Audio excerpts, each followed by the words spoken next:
John Bissett originally suggested that he and I might jointly facilitate this project. The idea was that through experimenting with various visual arts media, something of the direct, first-hand, personal experience of the community reps on the task force might be brought to light.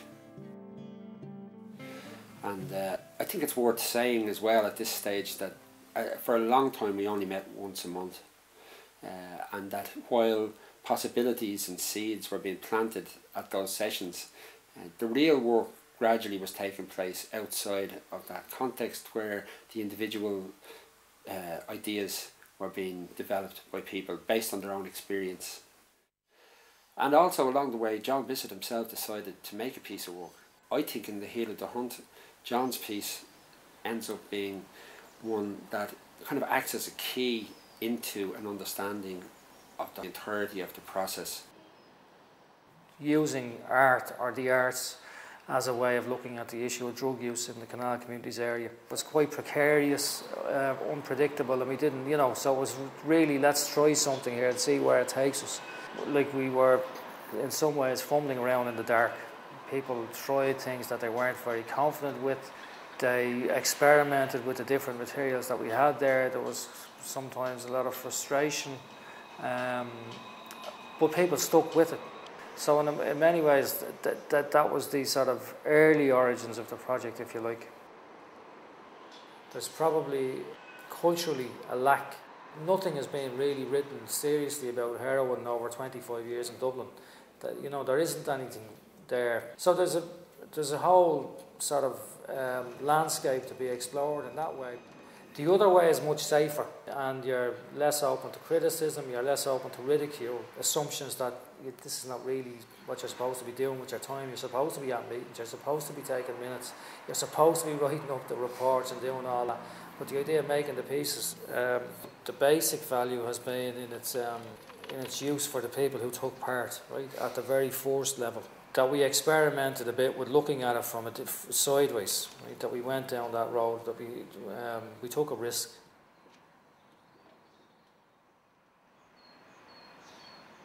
Drugs Task Force was putting together a service development plan that I ended up writing for the task force, and that part of that plan had to deal with gathering specific statistical information on drug use, problematic serious drug use within the Canal Communities area. And within that section there are a number of tables which tabulate, count, quantify the level of serious problematic drug use in the Canal Communities area. And by and large it's opiate use that we're talking about within those tables. They don't count alcohol, and there's great difficulty measuring drug use in relation to other drugs because people aren't registered as having a problem, for example.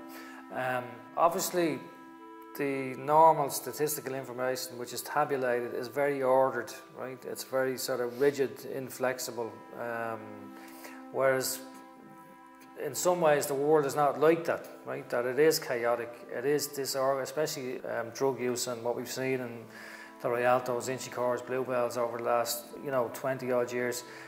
Much as we like to be comforted with the statistical information, the other world keeps intruding and keeps coming back, and people come in the doors, even though the broader phenomenon is changing itself now. There is no system for counting the number of cocaine users, so when you look at tables they don't register, but yet the man and the dog on the street know that thousands of people are using cocaine, but because you don't register as a cocaine user and get X treatment, it doesn't show up the same way. So we don't know how that will work out in the end in terms of something to be chased after, nailed down, and a frame to put around it so that we can feel comfortable and say, actually, we know what this looks like in statistical, quantitative terms. But the scientists are just grappling with that one at the moment.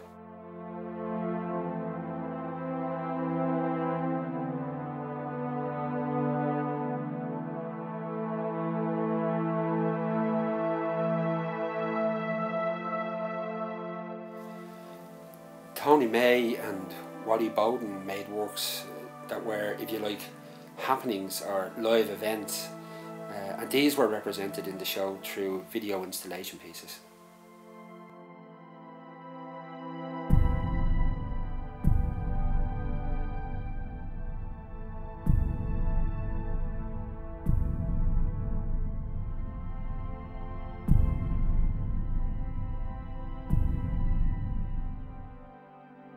we said we would get involved and we could, you know, probably explore the idea of art in our work. And by that time I was a bit scared by the word art, you know. But when I got into it, I was explained a bit more to me what art was, and there was different forms of art. There was conceptual art, and I was more relaxed about the idea of that rather than, you know, being judged on me drawings, you know.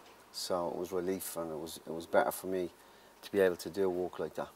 And then it just came to me about the handball, and I knew that Fatima was going to be knocked down soon, and I thought maybe putting on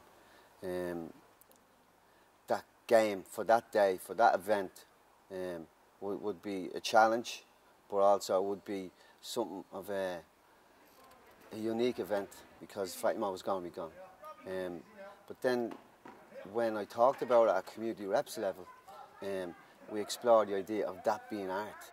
I didn't know that I was going to develop into a piece of work that I did, which was brilliant because I was struggling with the idea of how I'm going to get a piece of art done. And when I talked about the conceptual art, it sort of fitted that, you know, that definition. So I thought, yeah, let's go with this.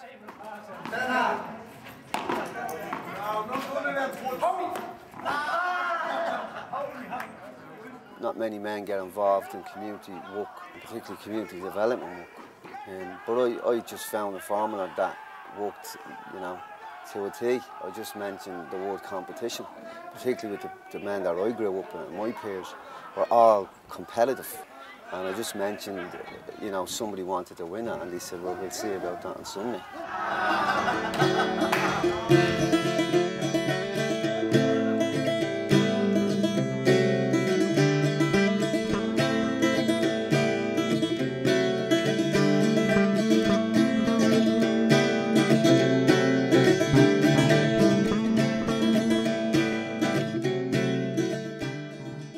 He also wanted to celebrate the, you know, the letting go of Fatima, the physical Fatima, and that was great. It was to recognise that, it was to celebrate that, it was to turn up and say, you know, goodbye. And there were some real strong characters, but they just wanted to be there to say they were part of this event.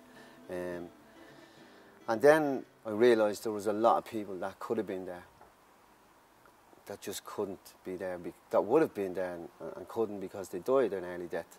Some really strong characters. So just to symbolically mention their name, to be part of Fatima, because you're still part of Fatima, maybe not the physical Fatima, but the, you know, the memories, and it was significant for me and them because you know, they were holding the name for them in Fatima.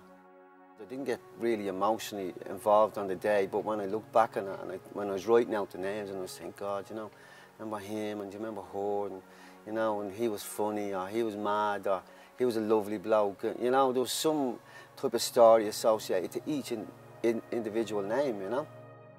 Jimmy Kilmer. Oh, Sandra Covers. Dickie Darrow. Pound Mill. Make sure you draw it. Chap Doyle. Ricky Gray. Tasha Gavin. John Doyle. Eddie Johnson. Gary Cooper. George Cummins. Angela Brady. Philip Mixon McLaughlin. Trees Gavin. Ozzy Bourne. And I had the personal experience of 95% of the people that we mentioned, you know. Even my own brothers, mentioned my own brothers dying, and close friends, my best friend. I just thought it's sad, really. But also, it's nice to be able to remember that. It was therapeutic for me, you know. I suppose what I could be saying is saying goodbye to the people I didn't get a chance to say goodbye to. I was unable to do that because sudden deaths, you know. Who's it, Coleman? And O'Hanlon.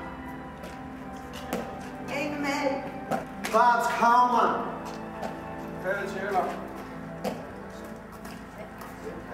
Thank you. That's the end of the name. Listen, thanks a million. Really appreciate that.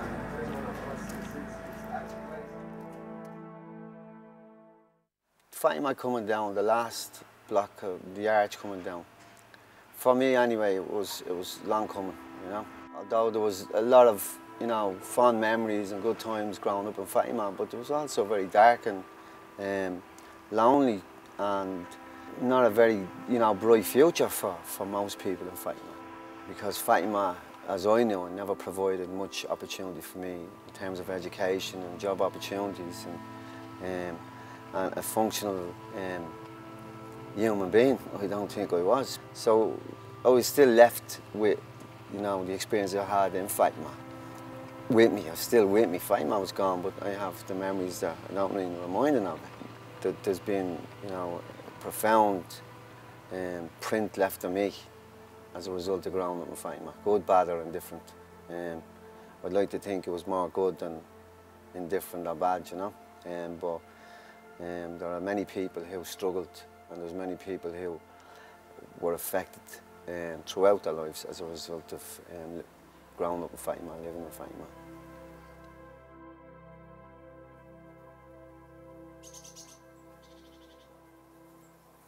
The last 3 years, I think we're 3 years at it now, right?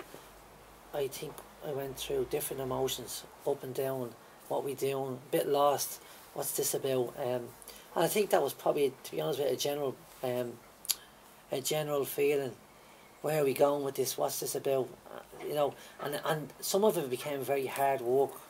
But the last number of months, I began to prioritise this.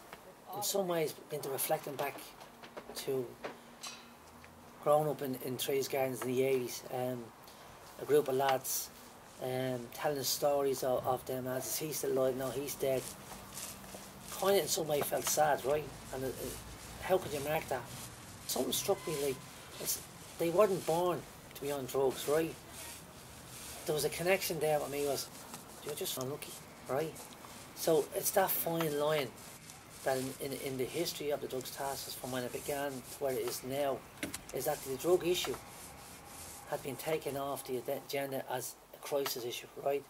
In some ways, the work that had been done since '97 has only really got, I would say, our communities to a level playing field of beginning to get a handle on the crisis, right? But I seen this as an option, or as an opportunity really to put a crisis back on the agenda. If you go back to your local community, they'll tell you that the drugs problem is rampant, and also I think there's an ignorance around the damages, right, that the drug of choice, which is the coke, and the way it's been used is the same thing. So if I'm honest, I see this as a way of making a political statement, right, that what the statistics are telling you, what the state is telling you, is not matching up to what's actually the layman is telling you on the street. So I think this process for me is that's where it really got me, and that connection was made within the small group of, well, climbing a wall and putting something up on it is a political statement. And I said, oh, that'll do for me.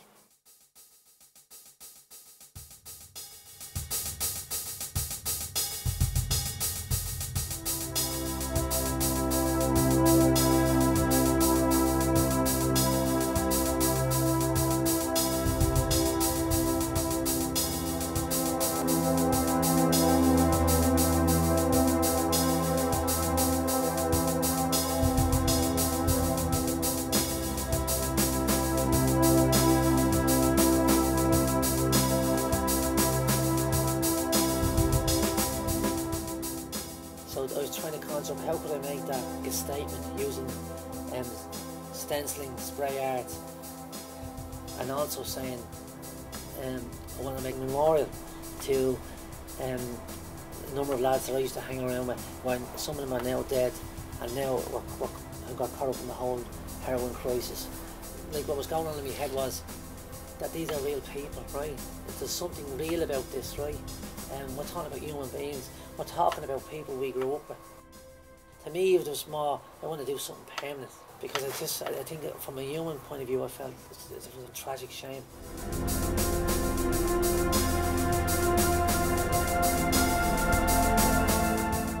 then the risk factor came into it. What about the dice is a risk? And then the dots becoming a symbolic of your friends. So when the dice, your number comes up, your number might not come up, that's it. That's a symbolic of the luck, the risk. The images of the flats on both sides was definitely symbolic of, well, I'm looking from the outside in.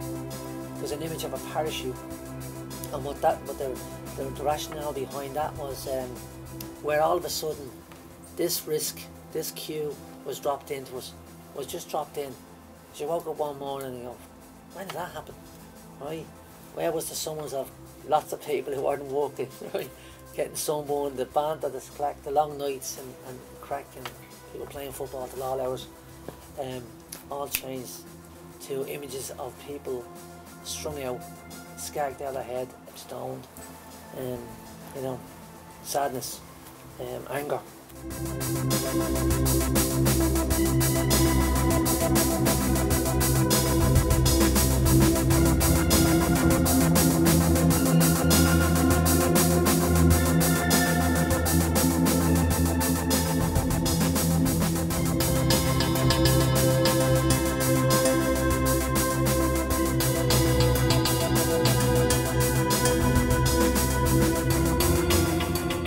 Certainly the conversations I had with a couple of people down there who would have been directly, who would have had siblings affected by the drug choices, and the conversations with them were going, nice one, it's good. What struck me was the congregation of people come around out of curiosity.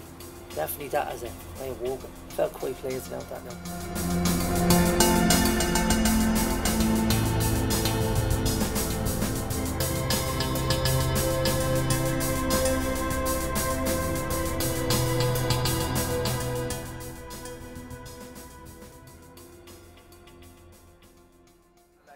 See you later, brother, right? All the best, Anton, nice one.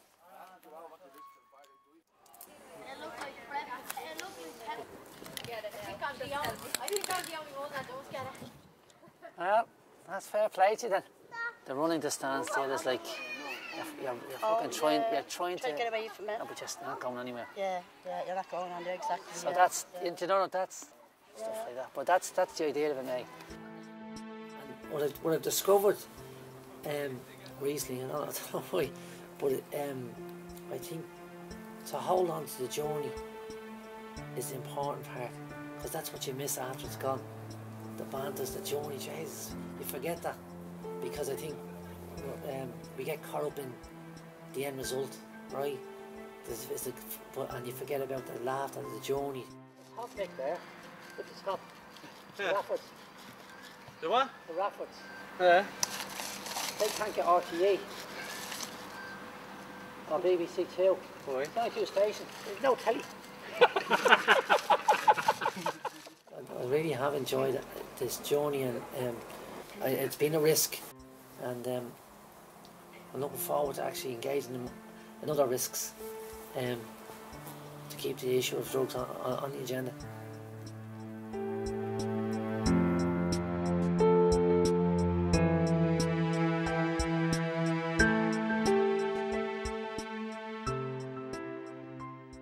Eilish Comerford was the only participant in the project who wasn't a native Dub. In fact, all of the other participants were from the immediate southwest inner city area, and I think it's interesting that Eilish therefore was the one who took on in this project the immediate physicality of St Michael's Estate, the architecture and all the problems that went with that true photography and text-based piece. And she said herself that she was shocked when she first saw Michael's Estate over 10 years ago, and she hoped at the time that she would never forget this, that she would never get used to this, and I think, as you'll see, she hasn't.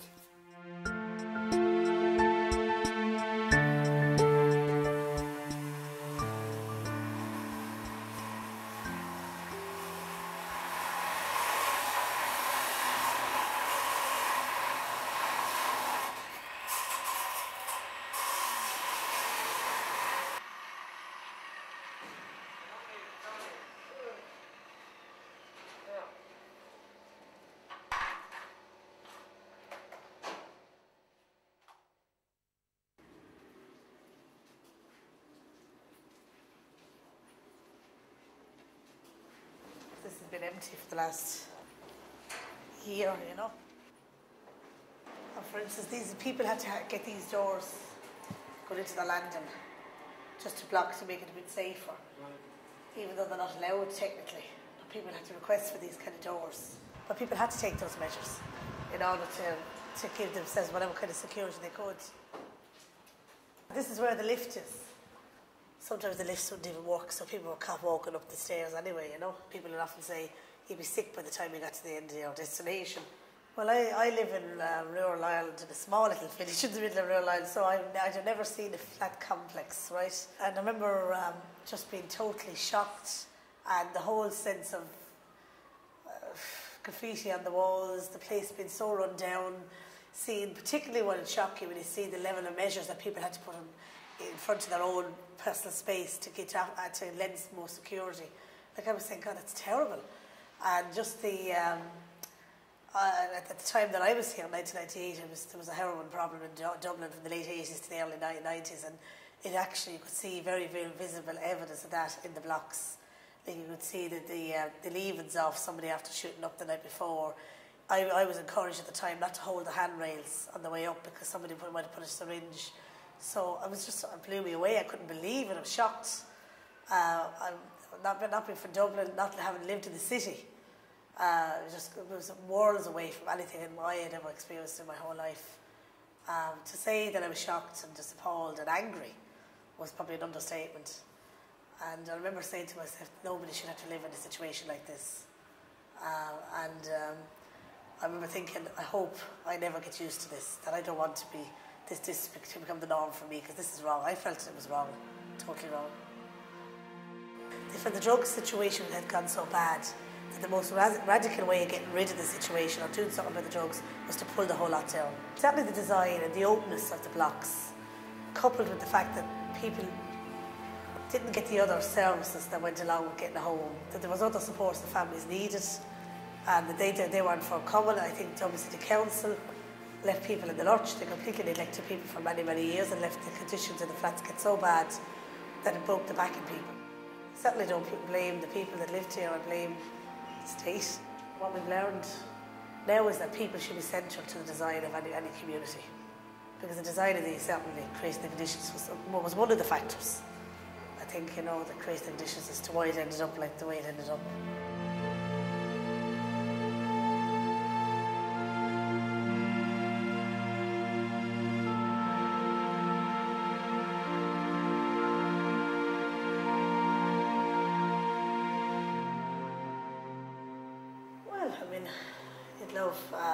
Homes where people have control over their own space, their own hall door, their own front door. Like in the ideal world, I'd love houses for everybody on this site. They want to live the rest of their life out and that they feel safe in, and that there's a sense of community that goes along with that, and there's enough open spaces for the children. And I think as well, particularly for the teenagers, because young people can be forgotten about the teenagers in designs and in planning. And that in addition to that, that families that might need additional support will get them, and that the other state services will come on board as well as Dublin City Council have come on board, and that people wouldn't be forgotten in the way that they've been forgotten about and left to their own devices. That'd be my hope. And that actually you'd have a situation where people are saying, I don't want everyone to leave this area. I'm happy and I want my children to live and grow in this area.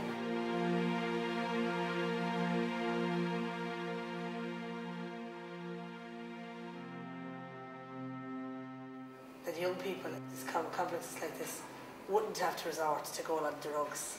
Do you know what I mean? That there's other things on offer for them.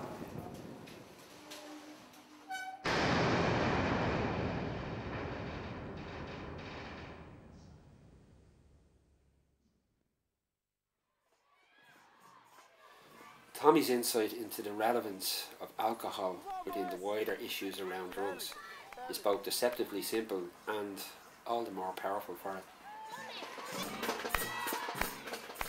Because I originally came from Dolphin House, I wouldn't have been too familiar with the major drug problems that was, you know, on the ground in between Dolphin, Fatima, Rialto, in the area, and getting an understanding as to why things are the way they are, and you know, balance with the on the ground work, it sort of begins to make sense. You know what I mean? So, you know, I think initially, I would say for the first couple of years, I would be sort of reacting to problems and issues and maybe looking for an immediate fix, you know, excuse the pun, but like that's what it was. You're sort of putting a plaster on a gaping wound, you know, it's kind of like...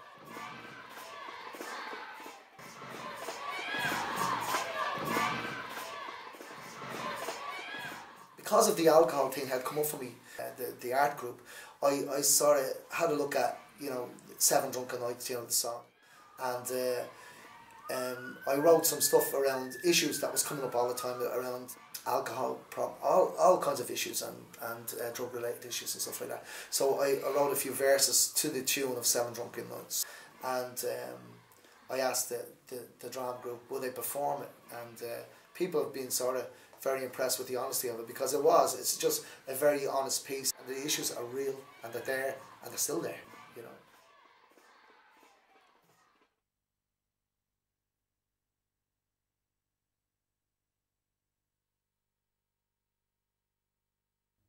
As I came home on Monday night, as drunk could be, I could hear me kid behind the door, crying for his daddy.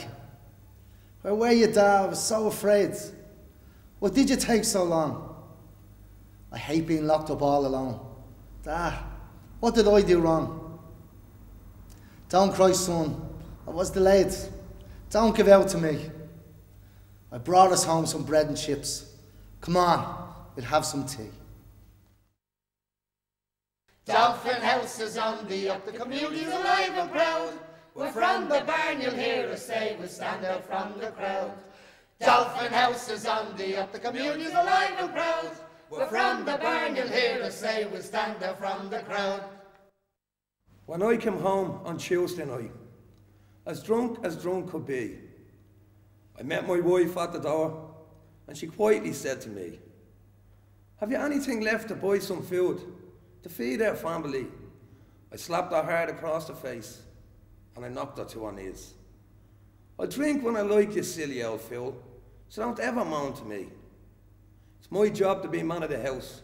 You feed the family." You know, the drug issue, we're looking at the needles and everything else that goes with that. We're also looking at the alcohol problem. As I lay in bed on Wednesday night, as quiet could be, I heard him creeping up the stairs. He was coming to see me. Please, God, make us stop. It's just not fair on me. Daddy shouldn't do these things. That's not the way it's supposed to be. Why can't you hold me without the hurt? Why can't you just be my dad? I don't like the things you do to me. I'm sad, sad, sad. Dolphin House is on the up, the community's alive and proud. We're from the barn, you'll hear us say, we stand out from the crowd. Dolphin House is on the up, the community's alive and proud. We're from the barn, you'll hear us say, we stand out from the crowd. As I come home on Thursday night, strung out as could be, I asked me ma for some cash, just to ease the pain, you see. "When will it all end, my child?" she whispered in my ear. Please ma, just help me out. I need to get some gear." I tried to stop so many times. The truth is, I'm just weak. There's nothing for me in this life, so the name junkie I will keep. So by the time drugs are mentioned, we can already see them in the context of other issues that need to be addressed. And we can also see that drugs are neither the beginning nor the end of the story. I used to love the bingo every Friday night. We met the crowd there every week. I wouldn't ask would I go now. They'd think I had a cheek. My daughter moved away last year. She was my only friend, you see. She brought me every Friday night, right after we had our tea. I feel so lonely all the time.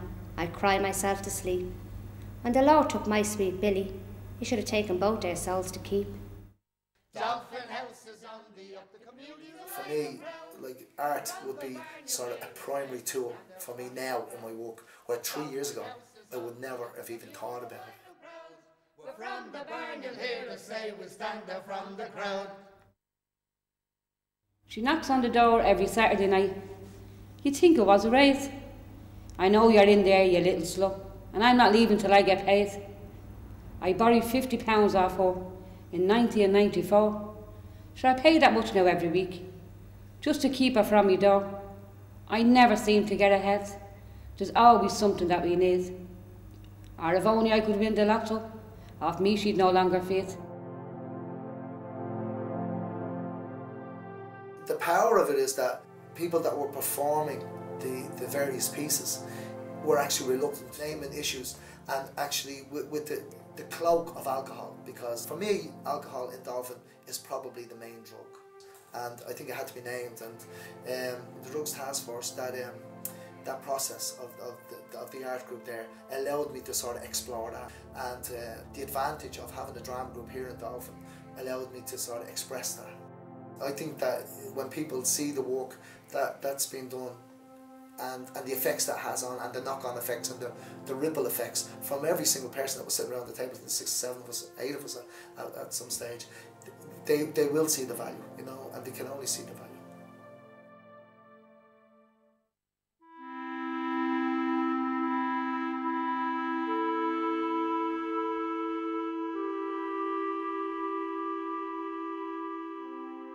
Along with John Bissett, Cathy Thorpe decided to work in 3D for this project. And whereas John's piece might be seen as minimalist, Cathy is maybe the opposite. And you're led into her maze through the lock gates on the canal, leading it into the geography of the canal communities. The discussions around the table, plus my own experience, that was actually defining the pieces that I was making as we went along. There was a lot of benefit in it for me, just listening to the experiences and the knowledge around the table and seeing where did that fit in, or how could Bluebell benefit from that, or how could I as a worker benefit from that. And it was really, I suppose, a great value along with the art. Even things that they would have been talking about that went on like years ago, I could actually see that these things were beginning to happen in Bluebell. So there was a lot about drawing on their experiences from things that had gone on with them over the years that actually Bluebell could benefit from now. And it was a bit like the little pieces sort of grew and they began to make something, but it was definitely the conversations that led me into the thinking of a maze. Like, I remember we were talking one day and it just came out in conversations. I just said, it's like people are in a maze. The idea of making something relative to an issue that people find difficult to talk about. Like, what I feel what the art pieces have done, it has opened conversation, it's stimulated dialogue, it's allowed people to go to places that maybe they wouldn't have gone in everyday dialogue and everyday conversations. There's a couple of ideas around him. For myself, it was very much like the hand and the shadow is often the help or the support that can often be there, but a lot of the time we don't realise or don't feel that we can either draw on that help or support until we are actually quite low, quite vulnerable. The idea of the magnet is just that sense of there's a real emphasis on, you know, how much people try to move away from that path or take another path, but it's like this magnet force is pulling them in and has a hold on them.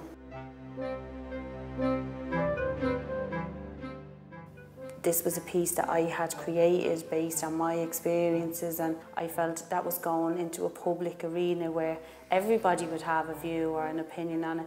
And I was quite reserved initially, and I was thinking, God, do I want to do this? But having done it and can see now different people's reaction to the pieces, I think I would say to people that if they did want to do something like this, to not feel restricted by other people's interpretation of your piece of art, because your piece of art is your piece of art. And so people might have opinions or views on it, but it doesn't actually change what you've created or what you've made. And in some ways it can actually add to it. You know, when somebody comes in and has a view on something that you've created, it can make you feel quite proud and quite happy to have put it out there.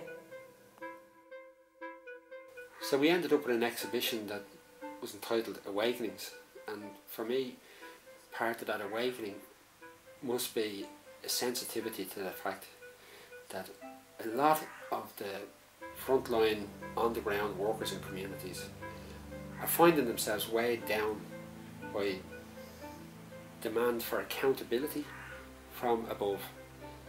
Now, accountability is really necessary, especially where public money is involved and for various other reasons. But people need to realise that the present system, or the systems through which people are working at community level, is really weighing them down. It's leaden.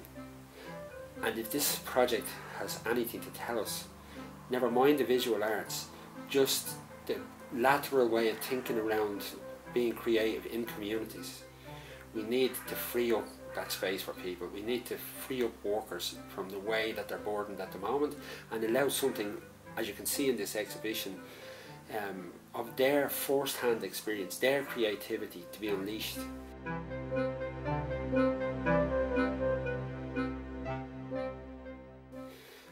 For me, it was really the hardest thing in this project was the issue that people felt guilty at the beginning.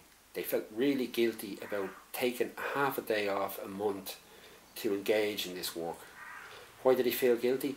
It didn't feel like work. It felt like they were enjoying themselves. If they're enjoying themselves, it can't be work. How did we get to that place? You know, where is creativity in all of that, right? It's nowhere. And the awakening for me has to be around bringing the creativity of the workers on the ground forward, and they need to be supported in that by their institutional funders or whoever, rather than weighed down by the bureaucracy, the necessary. But creativity has to go into reimagining the bureaucracy to free up the creative energy of people on the ground in all kinds of ways.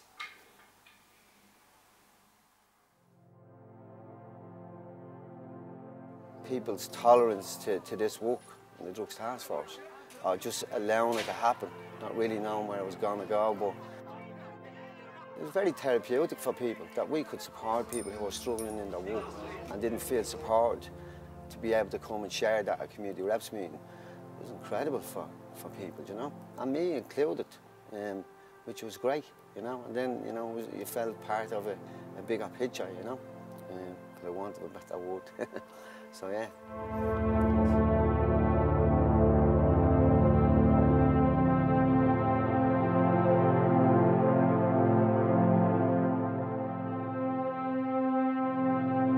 In some ways, we didn't expect to get here, right?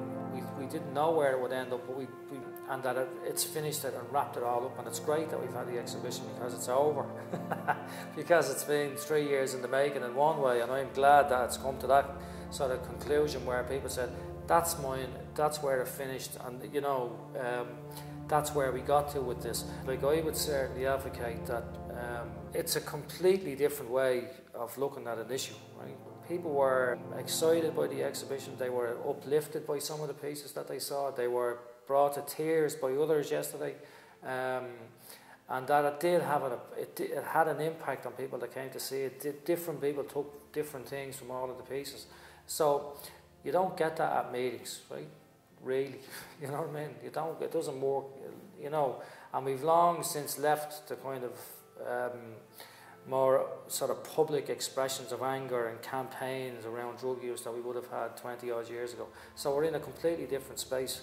And we may think that we reclaim that space by going back to the old tactics, but actually, if we're clever, that we can reclaim it or make it anew in this way. And I think that it certainly has something to contribute at that level, you know.